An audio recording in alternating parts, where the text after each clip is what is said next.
Assalamualaikum warahmatullahi wabarakatuh, cikgu. Cikgu sihat? Okay, Waalaikumsalam warahmatullahi wabarakatuh. Alhamdulillah, cikgu sihat. Ya, Alhamdulillah, cikgu. Saya Quratul Ain binti Muhammad Miza, pelajar UKM. Hari ini saya nak tanya cikgu lah beberapa soalan. Saya harap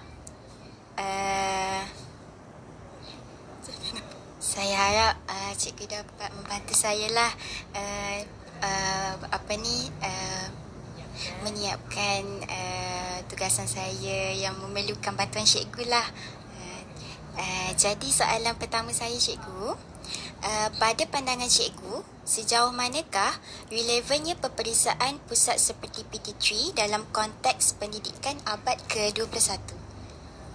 Okey, mula-mula cikgu ucapkan terima kasihlah pada Ain kerana telah memilih cikgu daripada berpuluh orang guru di sekolah ni untuk membantulah Ain untuk menyelesaikan tugasan ni. Okey, jadi untuk menjawab soalan yang pertama ni, okey, kiranya kita tengoklah macam sama ada relevan ataupun tidak kan pelaksanaan PT3 ni pada zaman kini. Okay, kalau nak ikutkan, kalau mengikut kepada pakar-pakar daripada dunia pendidikan ni, ramai yang tidak yang menyatakan bahawa pelaksanaan PT3 buat masa kini kurang relevan. Okay, dia ada beberapa faktor sebenarnya. Okay, pertama kalau kita tengok kenapa dia PT3 ni, pelaksanaan PT3 ni kurang relevan. Okay, yang pertama, bila PT3 ni dia berasaskan kepada exam oriented. Maksudnya berorientasikan peperiksaan. Bila berorientasikan peperiksaan, jadi dia bagi kalau tingkatan 3 tu bila nak ambil PT3, jadi cikgu-cikgu tu dia akan lebih fokus menjurus kepada peperiksaan. Sedangkan mengikut falsafah pendidikan kebangsaan sekarang, FPK, dia kata pendidikan sekarang ni perlu secara holistik, berterusan. Maksudnya secara menyeluruh dari segi jasmani, dari segi emosi, jasmani. Okay, dia tak nak dah dari segi semua bertukar lumah kepada peperiksaan. Itu salah satunya. Okay, yang kedua, kalau kita tengok dari segi pendidikan dari segi abad 21 ni lah, dalam abad ke-21 ni, KPM dia nak, Kementerian Pendidikan Malaysia ni dia nak guru-guru tu menerapkan KEBAT. Bila KEBAT ni kita nak 3K 1N, di mana komunikasi, kita nak kolaboratif, kita nak pelajar tu mesti ada kreativiti dan kena ada nilai dalam subjek yang kita mengajar ni. Dan lagi satu, subjek kita ni dia nak mesti merentasi kurikulum. Kalau dulu kita tak nak dah belajar bahasa Melayu je, tak nak.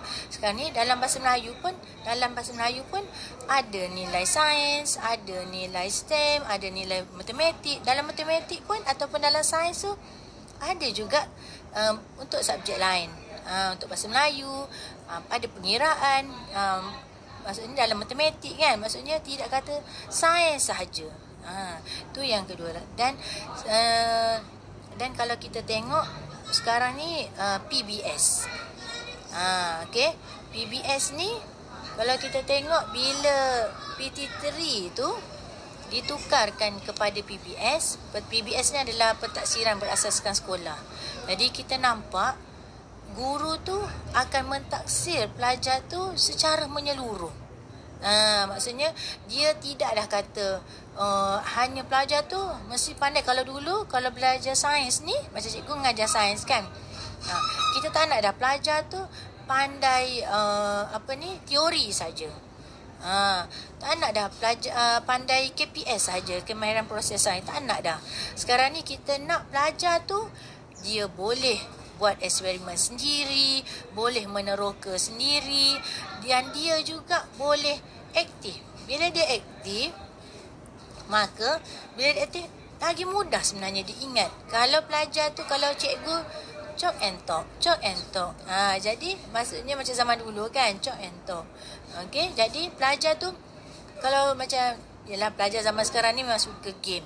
Jadi kita tahu dah dia suka game. Okey, jadi kita kena buat game yang macam mana nak menarik minat dia tapi sama dia boleh ingat subjek sains ni.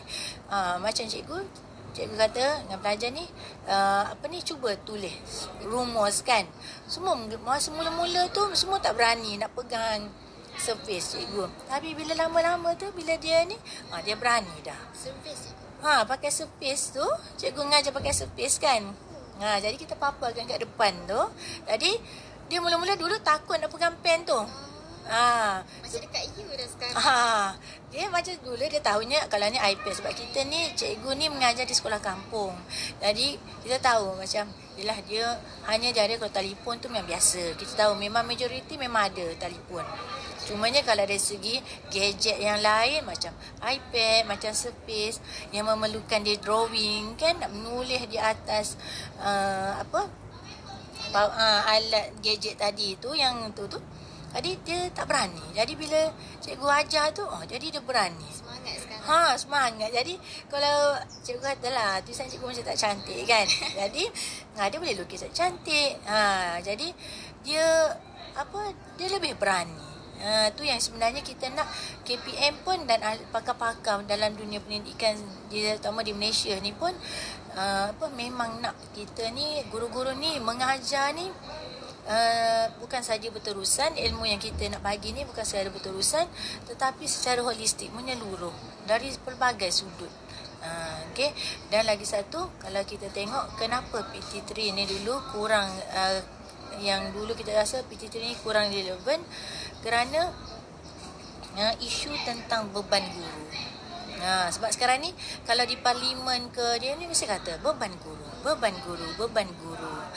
Jadi sekarang ni sebab itulah PT3 tu KPM telah masuk kan. Dan hanya peperiksaan yang secara ni hanyalah SPM sajalah. Itulah cikgu rasanya pandangan cikgu lah dari segi pelaksanaan relevan ataupun tidak bagi PT3 buat masa kini lah.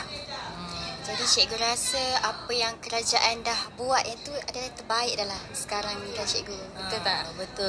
Betul. Sebabnya dia nak buat sesuatu keputusan ni memanglah dia ada pro dengan kontra dia. Macam cikgu pun sebagai seorang pentadbir di sekolah pun, sebagai guru kanan sains dan matematik pun, kita nak buat sesuatu keputusan tu dengan pengetua, dengan PK-PK kita, dengan kita nak ambil anak, kita ambil dah pelbagai sudut ni anak-anak buah kita ni. Jadi kita fikir secara, kita pun nak ambil keputusan tu pun fikir semasak-masaknya, ambil pandangan daripada orang atasan dan ambil juga pandangan daripada orang bawahan. Jangan kita pandang sebelah je. Jadi supaya menyenangkan juga kerja kita, gerak kerja kita di sekolah ni. Tak belajar secara teori je sebelum-sebelum ni kebanyakannya kan. Betul. Sebab kita tak nak dah teori semata-mata. Jadi kita nak pelajar tu dia boleh ingat. Bakal kata cikgu dulu, kalau belajar sains ni bukan kata setakat dari orang peperiksaan dalam kelas je, tak nak. Kalau biasa sampai kita mati pun orang akan ingat balik. Cikgu ni saat ni gini, pernah ngajar gini-gini kat aku. Gitu. Dia lebih ingat. Sebab macam budak-budak ni, kalau pelajar ni, kalau dia buat, dia dengar, dia tulis, lagi mudah dia ingat. Berbanding kalau dia dengar je. Hanya satu hala saja kan, tak nak. Jadi bila abad 21 ni memang pendidikan, pendekatan abad 21 ni memang perlu pelajar tu kena tak duduk dah di atas ni. Memang dia kena bergerak. Okay, dia kena itulah lebih aktif lagi. Terima kasih cikgu. Tu soalan pertama tu sangat, yelah, Masya Allah, suka saya sampai tak puas lagi nak ke soalan kedua cikgu. Jadi saya tanya cikgu pada soalan kedua pula lah cikgu ya. Bagaimanakah pengembalian PT3 memberi kesan kepada beban kerja dan tekanan guru dalam merancang proses pembelajaran? Okey, macam mana dia boleh mengganggu lah orang kata. Okey, cikgu sebenarnya cikgu pun salah seorang daripada masa di zaman PT3 dulu, cikgu adalah PKW untuk di PP, salah seorang daripada PKW lah, pentaksir kawasan subjek sains di PPD Bacok lah. Dan selepas daripada PT3, kita bergerak kepada UASA. UASA ni masa tu KPM kata dia soalan KPM, daripada KPM. Cikgu pun terlibat juga sebagai JUK. Cikgu JUK bagi Negeri Kelantan, jurulatih utama kebangsaan lah. Bagi Negeri Kelantan, kita ambil subjek sains, cikgu tingkatan 1. Dia ada bagi Negeri Kelantan 3 orang. Seorang akan ambil setiap level lah, setiap tingkatan. Cikgu tingkatan 1. Jadi cikgu akan ada tim cikgu untuk buat soalan. Gitu. Tingkatan 1 lagi. Masa di PT3 dulu, cikgu PKW. Lepas tu bila KPM ubahkan UASA tu, tapi KPM tak serah lagi pada sekolah masa tu. KPM saya cikgu dalam 3 tahun macam tu lah. Selepas tu barulah kepada sekolah lah. Jadi dan cikgu juga pun di Kelantan pun cikgu bertanggungjawab jugalah untuk menyebarluaskan UASA ni di kalangan guru-guru negeri Kelantan lah. Jadi untuk bila kita bawakan kepada, bila kita nak mengembalikan lah PT3 ni, memang kalau memang akan jadi beban guru akan bertambah lah. Sebab dan beban guru macam cikgu kata tadi lah, memang isu utama di KPM. Okey, jadi bila dia ni pertama dia akan menyebabkan persediaan psikologi. Guru ni dia akan psikologi ni maksudnya apa? Melibatkan persediaan. Dia kena guru tu dia kena, kalau dulu di PT3, okey, guru tu kena, memang soalan daripada KPM, tetapi guru tu kena menanda, lepas tu kena isi markah. Lepas tu bukan saja tu, kalau kita jadi setiausaha pula, setiausaha PT3, kita kena ada takbir urus. Kita ada jadual kerja. Kita kena ikut time dia, berapa tarikh pelaksanaan, kita kena ikut. Apa yang perlu kita buat, kita kena tengok jadual kerja kita memang padat. Kita bukan seorang SU tu, contohnya di sekolah cikgu kan, bukan seorang cikgu tu, bukannya guru SU PT3 ni yang menguruskan penyaras PT3 ni, dia bukan semata-mata dia jadi, dia ada juga yang itu bagi unit kurikulum. Kalau unit HEM pula, dia jadi SU kantin. Kalau di KUR pula, dia ada jadi guru penasihat. Jadi kalau nak tumpu kepada SU PT3 semata-mata ni, memang beban tu memang tinggilah. Dan setiap seorang macam sekolah cikgu, dia dalam pelajar dia 300 orang. Jadi guru pun dalam 32 orang lah. Jadi bila 32 orang, jadi walau sekolah kecil, dia seorang guru tu, dia memang beban dia banyak.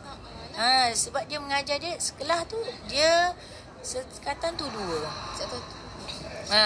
Jadi bila darat 10 5 ni, jadi 10 kelas, memang mengajar tu tak banyak. Kita tak stres dengan pelajar. Tapi dari segi tugasan-tugasan ni lah, tu satu dari segi tugasan ni lah beban guru. Okey, tu yang kedua. Okey, satu kalau kita tengok kesan dia tu, kita boleh tengok kita nak KPM sekarang ni, dia nak PDP secara holistik. Jadi kalau PT3 ni macam biasalah, macam super macam SPM, cikgu tu fokus untuk memang untuk peperiksaan saja. Memang tak ada dah, tak boleh dah nak buat apa-apa ni, tak boleh dah nak buat aktiviti, tak boleh dah nak buat ni.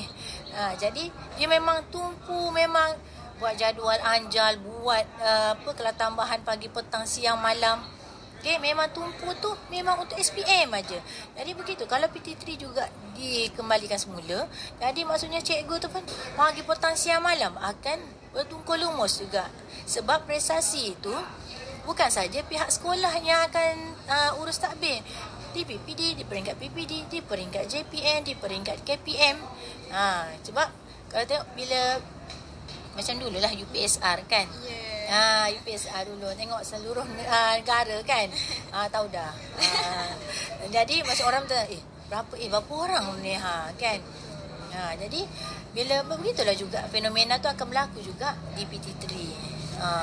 Jadi KPM tu tak nak, sebab dia nak sekolah menengah ni ada satu level di mana pelajar tu boleh menikmati pendidikan tu secara menyeluruh. Berdesak. Sebelum masuk ke arah menengah atas. Menengah atas tu memang fokus dah kepada SPM. Memang orang kata exam oriented lah. Tak boleh main-main. Tak boleh nak main-main dah. Okey, sebab SPM tu macam SPM dia diukur, memang diukur lah oleh DKPM. Okey. Jadi yang kedua seterusnya tu antara kesan dia tu kalau kita tengok tekanan mental.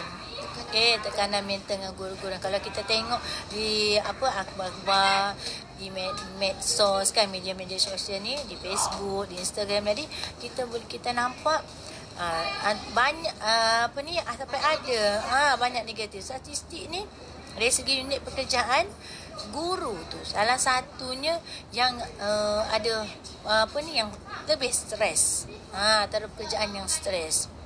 Berbanding orang yang duduk di pejabat.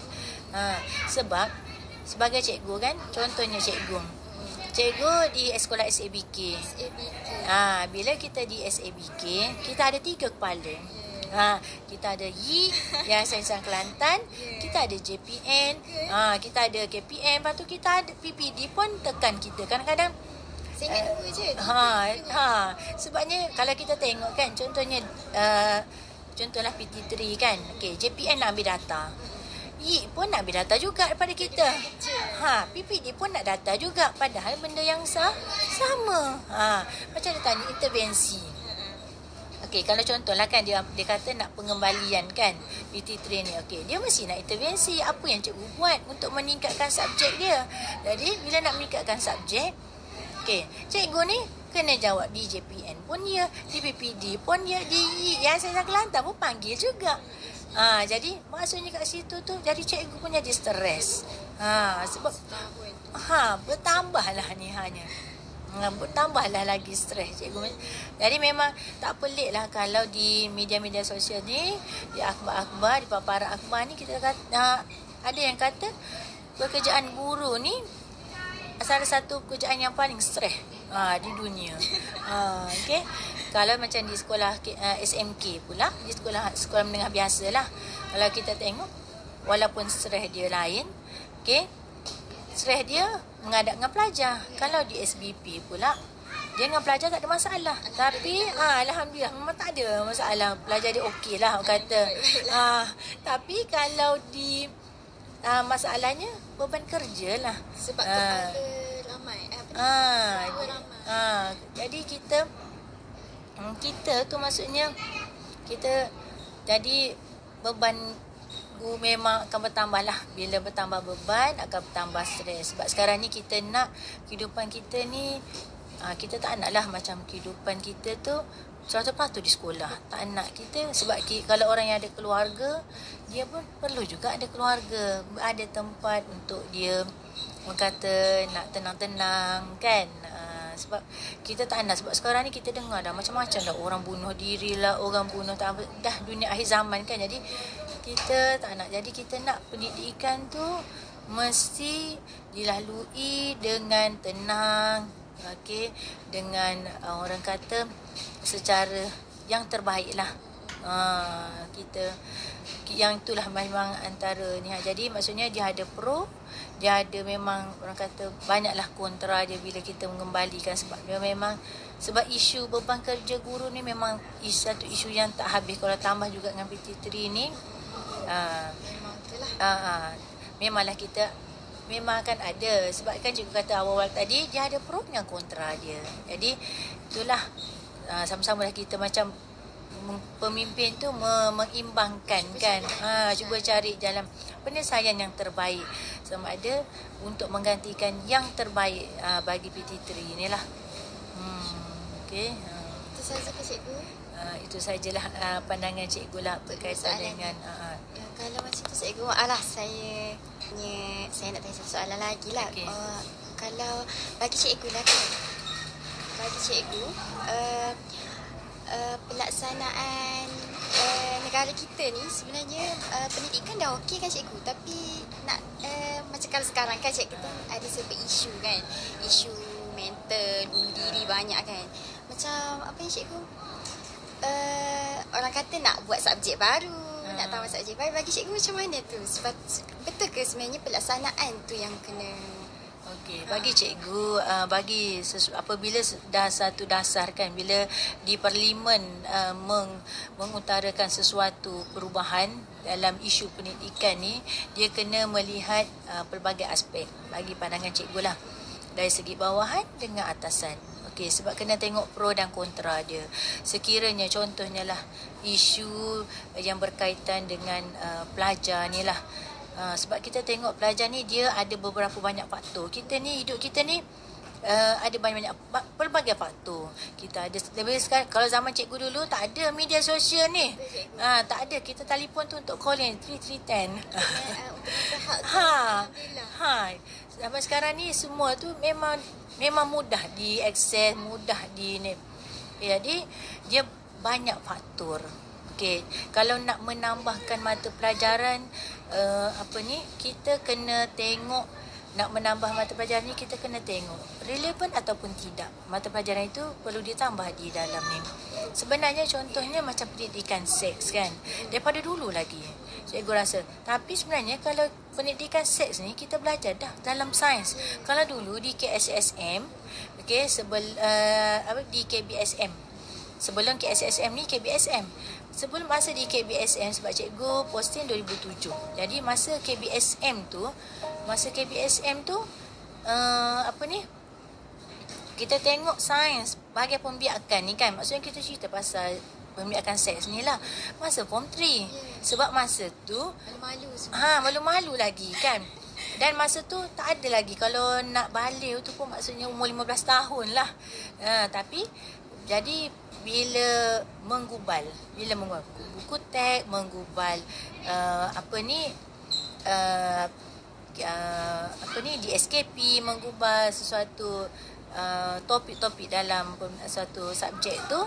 Okey, jadi dalam KSSM ni dia form 1 lagi dah belajar dah bab pembiakan seks.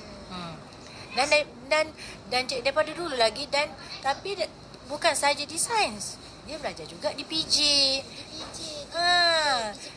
PJPK pun belajar, bukan kata tidak. Sentuhan yang dilarang. Sentuhan yang dilarang tu maksudnya bukan kata sains saja. Jadi sekarang ni, tapi yalah, guru ni memang bersungguh dah beban guru tu campur ni kan. Jadi guru tu pun dah ngajar dah, tapi sebab faktor luar macam cikgu katalah, media sosial, memang, dan semua itu memang pelajar boleh dapat. Anak-anak murid kita boleh dapat, boleh akses sendiri. Ya. Tak kata ni halal. Macam anak cikgu pun, dia cikgu kata senang je, dia nak ni je chat GPT. Okey, jadi memang kalau media sosial ni digunakan dengan sebaik-baiknya, itu maksudnya dia akan memberi impak yang baik. Tapi kalau digunakan dalam secara negatif, tidak baik, maksudnya dia akan memberi kesan yang tak baik lah.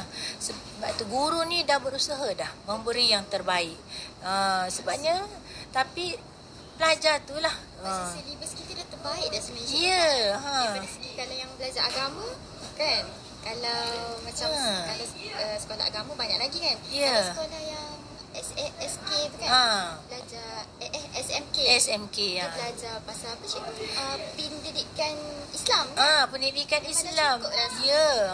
Kalau dulu kan ada pendidikan civic. Jadi ingat dulu pendidikan civic. Kalau yang bukan Islam tu pendidikan moral. Moral tu pun bagus dah. Bila cikgu tengok kan silibus dia memang bagus. Tapi ialah banyak faktor-faktor luaran yang mempengaruhi pelajar-pelajar kita. Macam contohnya kalau dulu kita bagi bawa telefon, tapi sekarang ni serta-merta boleh. Serta-merta sekarang ni KPM. Kalau dulu boleh KPM bagi, tapi ada dengan surat. Tapi sekarang ni KPM keluarkan arahan, tak dibenarkan langsung. Tak dibenarkan langsung. Ya. Dan sebab kita tengok sekarang macam-macam lah isu di sekolah-sekolah kan. Sebelum ni pun memang tak boleh. Ya. Tapi kena ada yang menyebabkan dia boleh bawa, tapi ada kebenaran lah. Macam cikgu pun, cikgu ada juga benarkan pelajar. Contohnya nak buat PKL, kita ada buat dulu, kita masa tahun kita ada buat daripada arahan daripada JPN kan, daripada KPM. Jadi kita buat pentaksiran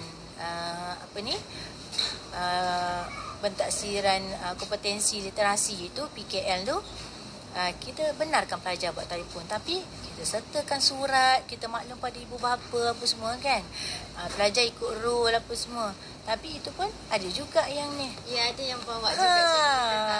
Jadi bila kita cerita tadi, medsos kunci utama lah sebenarnya. Sebabnya kalau pihak sekolah dah buat dah arahan telefon memang tak boleh bawa. Yang tu kiranya dari pihak kerajaan dah bagus dah. Jadi sebenarnya utama yang perlu kita cakna adalah ibu bapa. Ibu bapa. Memang ibu bapa pun memang memainkan peranan yang penting. Sebab dia tak boleh serahkan sesuatu patu pada guru. Memang kena, maksudnya ibu bapa, luar, perlibatan luar, PIBG, semua JPN, PPD memang kena mengambil tenaga lah untuk menangani sesuatu isu dalam pendidikan ni. Kena duduk sama-sama. Betul. Tak boleh salahkan pihak sekolah. Memang betul. Betul tu. Terima kasih cikgu. Saya rasa tak nak saya punya perbualan hari ni. Cuma saya nak tanya satu je soalan lagi. Sebab kan bagi saya lah, Cikgu Nisa ni sangatlah ibu yang terbaik lah. So saya dah tengok cikgu cari cikgu didik anak-anak cikgu. Jadi boleh tak cikgu bagi tips sikit untuk kami sebagai ibu bapa lah. Sebagai ibu bapa, cikgu nak pesan lah kepada ibu bapa kat luar ke, macam mana tips untuk kami yang tak kahwin lagi ni ke, macam mana sekarang ni kan. Yelah, cikgu biasa-biasa je, okey. Tapi bagi cikgu, memang anak-anak cikgu memang dibesarkan tu orang kata di sekolah lah. Memang kebetulan cikgu mengajar SPM, kadang bawa dia, okey. Daripada cikgu ni memang sebab biar dia macam cikgu bawa lah. Tapi untuk tips ni, pertama memang kita kena didik tu daripada awal lagi. Didik menutup mulut memang daripada rebung. Kita kena didik diri kita dulu. Diri kita dulu. Lepas tu kena didik diri kita tu semayang. Solat tu lah memang, yang agama tu memang penting. Lepas tu kita kena doa. Doa tu memang sebab kita tak duduk 24 hours sekarang. Doa. Macam cikgu pagi-pagi, cikgu duduk jauh lah. Kata jarak antara sekolah dengan memang jauh. 6.30 ni memang dah 6.30 kita keluar dah. Cikgu jauh, tapi cikgu adalah cikgu yang paling lama dekat sekolah saya. Tahu. Okey. Jadi 6.30 tu, okey, bila 6.30 Naya golek je, masing-masing semua akan baca doa. Baca doa sama-sama, semua baca doa. Semua baca doa, mula-mula start dengan baca doa naik kenderaan. Lepas tu baca ayat kursi. Lepas tu cikgu akan baca Rabbi Shrah li tu, tapi cikgu akan terjemahkan. Yang mana ilhamkanlah pada kami ilmu yang baik, kurniakanlah kami ilmu yang bermanfaat, fahaman yang baik. Jadi kalau kami orang lain mendirikan solat sehingga akhir ayat kami dengan khusyuk. Lepas tu cikgu akan doa, kalau macam dia periksa moga diberikan ilham, boleh menjawab periksaan. Macam hari ni pelajar SPM. Jadi cikgu kata dengan dia, okey, jom kita doa lepas dah baca dah ni. Lepas tu cikgu kata, jom kita doakan untuk abang-abang dan kakak-kakak SPM supaya ujian mendengar hari ni dipermudahkan. Lepas tu dia pun cikgu baca doa, dia pun amin. Kadang-kadang memang kadang-kadang stres jugalah bila kita duduk jauh. Tapi kadang kita kena ambil positif. Kadang-kadang cikgu pun sendiri dia kata, Umi, nasib baik. Sebenarnya ada hikmahnya kan kita duduk jauh. Kalau kita duduk dekat Umi, tak sempat kita nak baca doa lagi. Tak sempat nak ambil doa tu.